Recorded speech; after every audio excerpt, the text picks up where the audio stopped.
Alors, nous allons utiliser des données brutes comme celle-ci pour en faire un travail écrit un peu plus joli, mis en page, qui va ressembler à cela. Donc, on va apprendre à utiliser les en-têtes, les pieds de page, à faire de la numérotation automatique, utiliser les tabulations et aussi l'insertion d'images et l'habillage. Voilà. Je vais commencer peut-être par une chose très importante. Ici, tout en bas à gauche, vous pouvez dire quelle taille vous voulez pour le document. Donc là, on se rend bien compte qu'on voit toute la page. Mais si je mets par exemple 200, on ne verra pas toute la page. Et ce sera très difficile justement à mettre en page le document si on ne voit pas comment il se fait, il donne dans son entier. Donc le mieux, c'est de cliquer ici sur ajuster la page. Et maintenant, peu importe les grands, la grandeur que vous avez, vous aurez toujours toute la page en entier.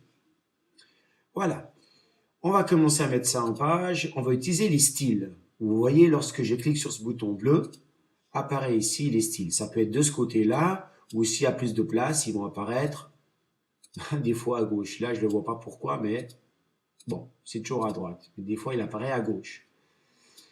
Je sélectionne ce titre-là.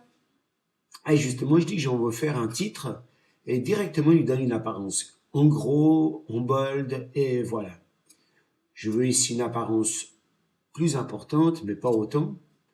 Et puis, de base, c'est pas centré, mais je veux en faire quelque chose de centré, donc je clique ici sur centrer le texte. Très bien.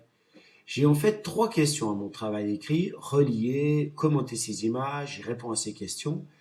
Et je vais mettre ça un petit peu plus aussi en gras. Je vais utiliser ici accentuation pour mettre cela en évidence.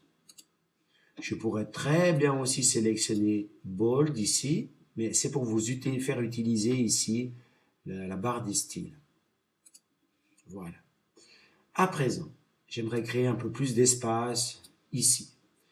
Je pourrais, oui, mettre des espaces à la ligne comme ça, mais c'est plus embêtant et on ne peut pas faire exactement comme on veut. Par contre, si je sélectionne ces 3 lignes, que j'ouvre ici l'inspecteur, c'est cette palette, je pourrais faire plein de choses. Donc c'est très utile, cet inspecteur ici est très utilisé presque tout le temps. Je vais dans le texte, ici l'onglet, on a différents onglets, ici le texte, et tout à gauche pour le texte justement. L'interligne ici me permet de choisir quel espace je veux. Vous voyez à peu près à volontiers. On peut faire ici très doucement, on peut avancer comme on veut. Et je peux aussi ajouter de l'espace avant ce paragraphe. Comme ça, je pense, c'est pas mal. Ça me plaît bien.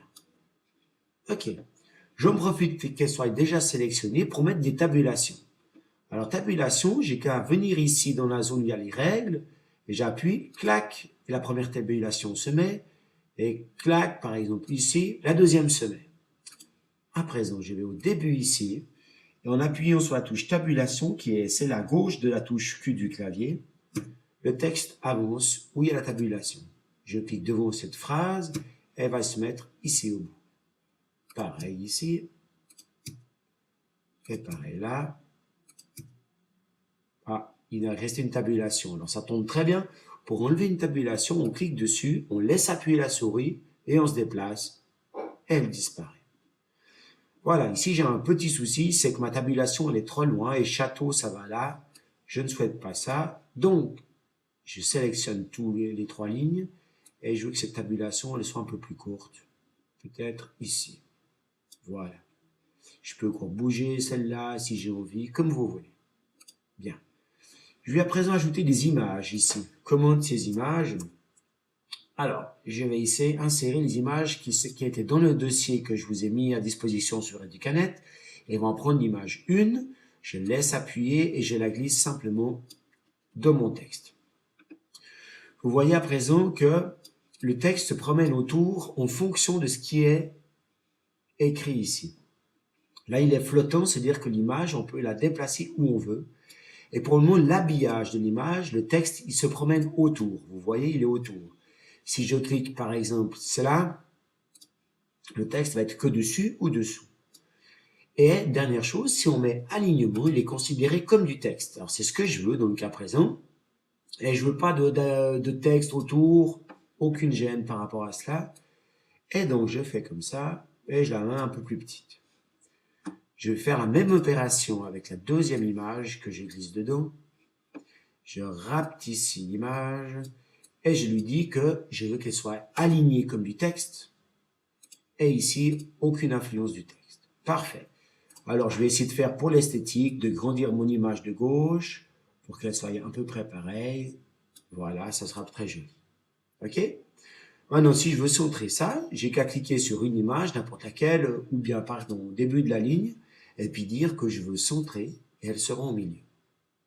Voilà. Je clique donc après ces images. Pour faire des espaces, je remets peut-être à gauche la ligne mousse, c'est plus simple.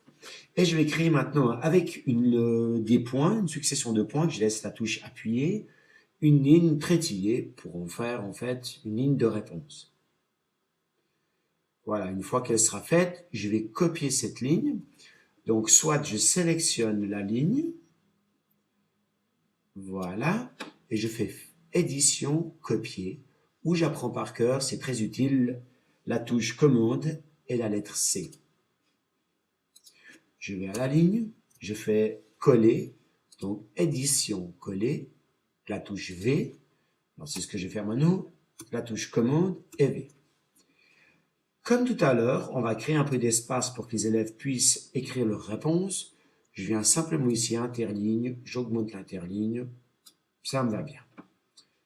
Voilà. Pour terminer, non, c'est pas terminé, il y a encore du travail à faire, pardon. Je vais un petit peu vite. On va sélectionner, on va profiter qu'on a copié cette ligne pour la mettre dessous chaque question ici. Donc, je colle avec la touche commande V. Je vais à la ligne, je colle commande V, à la ligne commande V. Parfait. Comme tout à l'heure, on va de nouveau créer un peu plus d'espace entre toutes ces lignes. Voilà. Et on va les numéroter. On va utiliser ici les styles de liste et on va faire la liste comme A, B, C, D. Donc je clique ici, ça va me faire la lettre A et le retour à la ligne exactement comme je veux. Je clique ici, mais vous voyez qu'on a de nouveau la lettre A. Donc on va aller ici dans l'inspecteur, texte liste, et dans la liste on dit continue à partir de la précédente, et maintenant c'est B. Je clique ici, je mets liste, et je mets à partir de la précédente, et c'est C. Et je clique au début, je mets liste ici, et je peux mettre et je peux mettre continue à partir de la précédente, qui est D. On avance beaucoup, elle avance très bien. Je vais encore numéroter les... Bon, ici, je vais peut-être mettre un espace de plus. Voilà. Je vais numéroter encore les questions. Alors, vous voyez, je viens ici, cette fois la numérotation avec les numéros, 1. Je viens ici, ça va être de nouveau 1, donc je mets continue à partir de la précédente. Et ici, 1, continue à partir de la précédente. C'est clair que si je crée le document depuis le début, dès que j'irai à la ligne, les numéros vont venir. Il me reste encore à mettre les en-têtes et pied de page. Donc ici, je vais cliquer et mettre le prénom. Donc je marque prénom, 2 points. Je mets des espaces. Et j'ai encore un pied de page que je vais faire joli. Quand on descend tout doucement, vous voyez, hop, apparaît ce pied de page. Et j'écris par exemple ici mon nom, celui qui l'a fait. Et avec la touche tabulation, ça va venir, on va mettre une tabulation à peu près ici. Donc je clique dans la règle et je vais mettre encore la date. Nous sommes le combien? Le 17 janvier 2012. Et voilà, restera plus qu'à enregistrer votre texte. Ici, fichier, enregistrer votre texte. Je n'ai pas exactement la même version que vous, c'est pour ça que je ne le fais pas, ce sera différent pour vous. Mais enregistrez votre texte et j'espère que cette tutoriel vous aura aidé. Voilà.